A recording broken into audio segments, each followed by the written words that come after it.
Hi, I'm Sharon Rowe from Capilano Community College. Hi, Violet. Good to see you again. I've been in the UH system. I taught my first class in 1978. So I've seen a lot of changes. For those of you, anybody, yeah? 19, so were you born yet, Misty?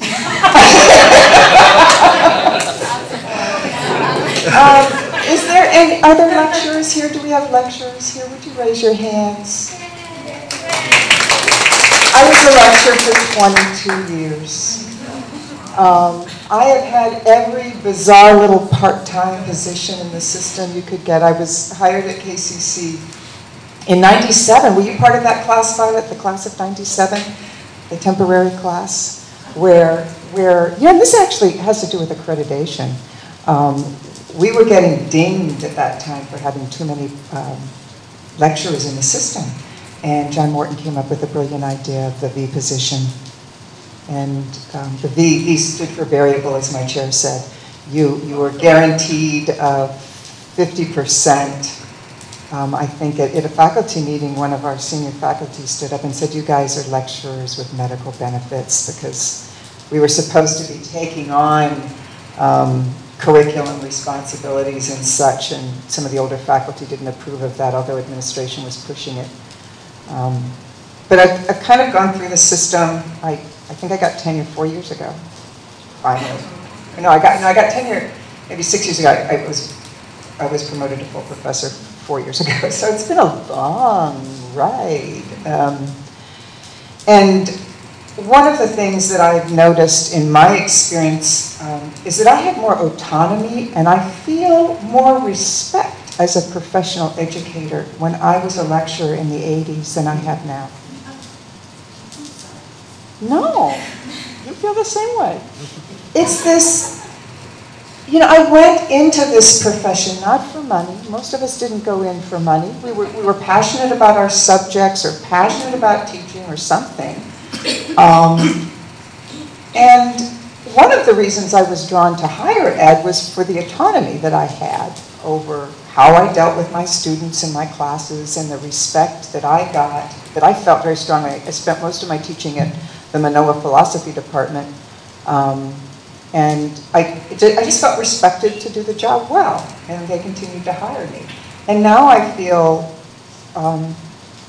that I have to justify myself constantly in a way that's not reciprocal. You know, we're being evaluated, we're being asked to justify our student retention rates and success rates, and some of these are defined very arbitrarily by people I do not know who define them and said, oh, this is what success means, this is what retention means. I don't see that our administration is being evaluated at the same standard. And yet they are the stakeholders. And one of the things that really bothers me about this whole stakeholder issue has to do with such things as the search for our university president. You know, the Board of Regents developed a committee of stakeholders. Faculty are one seat at that table.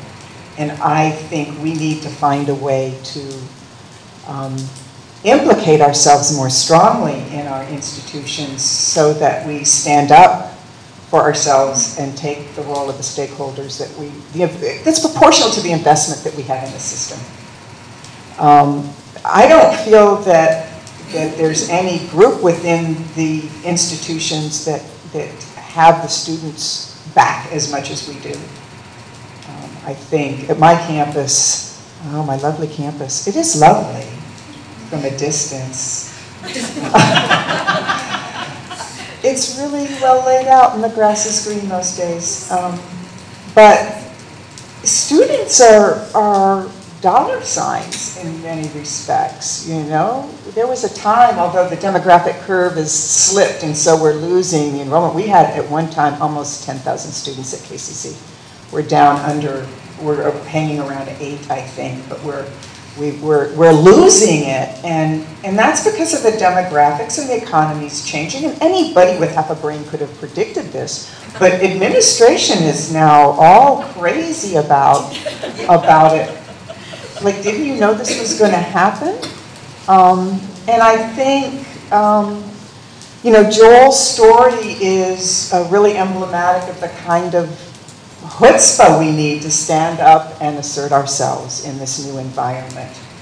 I'm going to leave it at that.